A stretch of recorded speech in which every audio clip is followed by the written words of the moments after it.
বলো আমাদের সাথে তোমার ছেলের জন্মদিনের কাজ করে কেমন লাগলো? ফার্স্ট টাইম বলতে গেলে মানে ভাষায় বলা যাবে না, এত ভালো ব্যবহার থেকে শুরু করে খাবার দাবারের তো কোনো প্রশ্নই নেই। আমার গলা বসে গেছে, যাই হোক এই নিয়ে বলছি।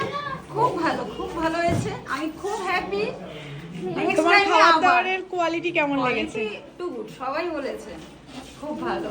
যারা আসলো না গেস্টরা তাদের জন্য ভীষণ খারাপ লাগছে, সবাই আসতে পারলে সবাইকে খাওয়াতে পারতাম। খেতে পারতো, হ্যাঁ ওটাই খারাপ লাগছে, কিন্তু খুব ভালো। নেক্সট টাইম আবার একদম। থ্যাংক ইউ সো মাচ আমাদেরকে এতটা মানে বিশ্বাস করার জন্য। 100 বার। আর এই প্রথমবার মানে এতটা মানে তুমিও একটু দুশ্চিন্তায় ছিলে যে কি হবে না হবে, তো এটাই।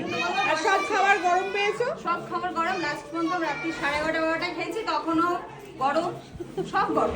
থ্যাংক ইউ সো সব মাচ। গরম ছিল, এবং গরম গরম ভেজে ওনা দিদিরা দিচ্ছে। হ্যাঁ, খুব ভালো, হ্যাঁ। খুব ভালো। Thank খুব ভালো you. লেগেছে। আর তোমার ছেলের জন্য অনেক গুড উইশেস, ও যেন অনেক অনেক বড় হয়।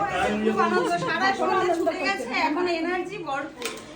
স্ন্যাক্সও ঠিকঠাক ছিল মোটামুটি? স্ন্যাক্স খুব সুন্দর, সব ভালো ছিল। Thank you. কাকিমা তোমার কেমন লাগলো বলো? ভালো লেগেছে, খুব ভালো লেগেছে। খাবার দাবার তুমি সব খেয়েছো তো? তোমাদেরকে খুব পছন্দ করে, সবসময় তোমাদের ভিডিও দেখতে থাকি। বলতেই থাকে তোমাকে খুব ভালোবাসে মা। Thank you. আবার দেখা হবে। হ্যাঁ, নিশ্চয়ই নিশ্চয়ই। ঠিক আছে। আবার দেখা।